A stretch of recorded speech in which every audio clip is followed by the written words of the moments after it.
Hello everyone, welcome to my channel. तो भाई अब हम बात करते हैं हमारे नेक्स्ट टॉपिक की, जो कि हमारा मिडवाइफरी से लिया हुआ है। तो इसमें हमारा आ जाता है पेल्विस जॉइंट। पेल्विस के बारे में हम बहुत कर चुके हैं, आगे फर्स्ट ईयर में भी बहुत कर चुके हैं। तो इसमें थोड़ा सा हम हल्का हल्का सा लेंगे। तो सिंथेसिस प्यूबिस होता है हमारा पहला एरिया। तो इसमें इन्होंने बताया सेकेंडरी हमारा फिब्रोकार्टिलेजिस joints.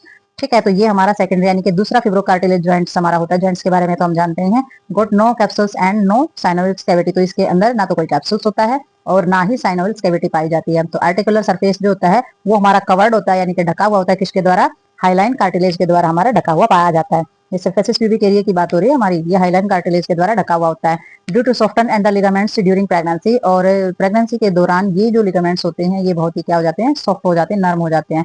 They are considerable amount of gliding movement. तो ये हमारे क्या कंसिडर करते हैं, ज्यादा से ज्यादा मात्रा में ग्लाइडिंग मूवमेंट्स को बढ़ाने का काम करते हैं। ग्लाइडिंग मूवमेंट्स होगी तभी बेबी जो है वो बाहर आ पाएगा और डिलीवरी बहुत अच्छे से हो पाएगी। तो इसमें हम देखते हैं हमारा नेक्स्ट जो हमारा ज्वाइंट है उसको। तो भाई ये हमारा आ जाता है सैक्रोइलियक आर्टिकुलेशंस।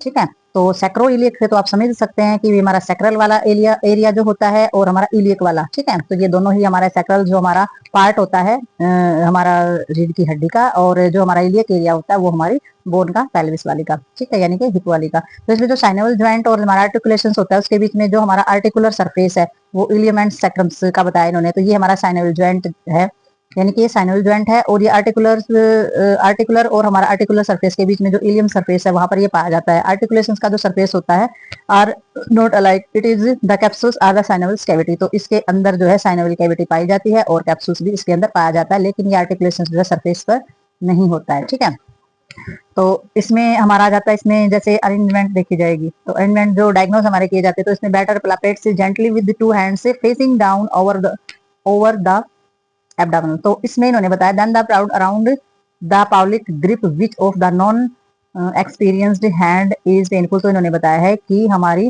जो एंगेजमेंट जो होती है, एंगेजमेंट यानी कि इनका अरेंज होने की जो चीजें होती हैं जब डायग्नोज किया जाता है तो किस तरीके से बेटर डायग्नोज होगा।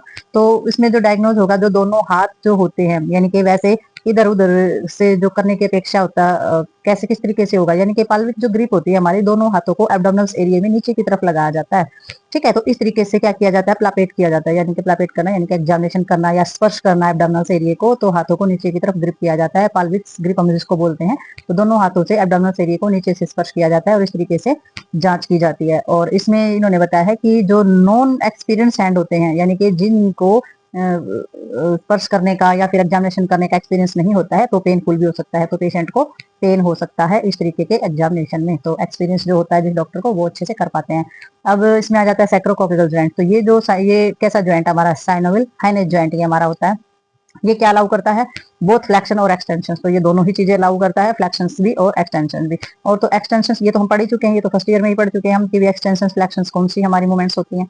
तो extension increase the anteroposterior diameter of outlet. तो हमारी जो एक्सटेंशन होता है वो किस चीज को बढ़ाता है, जो हमारा अंदर और पीछे वाला जो हिस्सा होता है उसका जो डायमीटर होता है आउटलेट का, उसको बढ़ाने का काम करता है। तो ये अगर चीजें आपको नहीं पता है कि फ्लेक्शन एक्सटेंशन क्या होते हैं और हमारा इंट्रापोस्टीरियर डायमीटर होते क्या है, तो ये प्रीवियस वीडियो है जो फर्स्ट ईयर की, वहां पर जाकर के आप जो हमारा लेसन है ज्वाइंट का बोन से रिलेटेड, वहां जाकर के आप सारी की सारी मूवमेंट्स देख सकते हैं।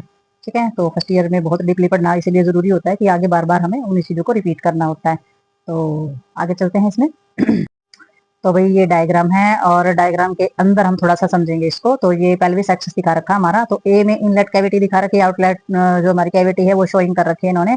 तो बेबी का जब बर्थ होता है तो किस तरीके से हमारी आते हैं, बेबी की जो गर्दन होती है, प्रिपेंडिकुलर जो प्लांस होता है वो किस तरीके से हमारा होता है, एक्सेसिव जो हमारे एनाटॉमिकल पेल्विस की जो चीजें होती हैं, यानी कि कर्व जो होता है वो किस तरीके का बनता है। आप देख सकते हैं इसमें कर्व क्या है, किस तरीके से हमारा कर्व बना है, एरो का निशान देख सकते हैं और ये हमारा कर्व है। तो आप देख सकते हैं कि भाई डिलीवरी जब होती है तो किस तरीके से डायामीटर जो है वो ज्यादा हो जाता है, ज्यादा बढ़ जाता है। और डिलीवरी होने से पहले यानी कि जब प्रेगनेंसी होती है तो डायामीटर हमारा किसी भी चीज का कम होता है, यानी कि डिलीवरी नहीं हुई है, और जब डिलीवरी होती है तो हमारा डायामीटर जो है हर चीज का बढ़ जाता है। तो यही दिखाने के लिए किया गया, या ये जो हमारा कोकेगस एरिया होता है ये हमारा पीछे की तरफ बैक हो जाता है। ठीक है, तो ये जो हमारा एरिया होता है, ये वाला एरिया होता है, ये हमारा आगे की तरफ आ जाता है। और जो बेबी का जो बर्थ होता है वो हमारा बेबी जो है वो इस तरीके से आता है, जैसे इसमें दिखा सकते हैं कि पहले बेबी इस तरीके से आता है फिर इस तरीके से आता है।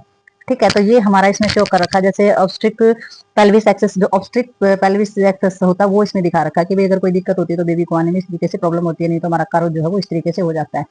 ठीक है। तो ये शेडेड एरिया दिखा रखा है, इसमें डायरेक्ट बैकवर्ड दिखा रखा है। ये सिर्फ समझने के लिए है ये चीजें कि भाई किस तरीके से बेबी अंदर से आता है। उसका माउथ, अब जरूरी नहीं है कि माउथ हमारा कोकेगस की तरफ ही हो, ये सिर्फ हेड है बच्चे का, तो माउथ इस तरफ भी हो सकता है और हेड उस तरफ भी हो सकता है। ये कोई नेसेसरी नहीं है कि बच्चे का माउथ उस तरफ ही हो, बट जब बेबी के हेड का जो भी एरिया होता है, जब उसका प्रेशर पड़ता है, कोकेगस जो है वो बैक हो जाती है और ये वाला एरिया जो है वो ओपन हो जाता है। ठीक है। तो ये हमारा रहता है पेल्विस का एरिया और ये हमारे ज्वाइंट होते हैं जो स्पेस देते हैं किस चीज को, ब्रेथ को। ठीक है। तो बच्चे का जब जन्म होता है तो उसको स्पेस देने का काम करते हैं। तो भाई ये हमारा इस लेसन के अंदर हमारी यही थी, पेल्विस का हमारी जो भी चीजें हमने जाननी थी वो हमारी कंप्लीट हो चुकी है। तो मिलते हैं नेक्स्ट चैप्टर में और नेक्स्ट न्यू टॉपिक के साथ, तब तक के लिए बाय बाय।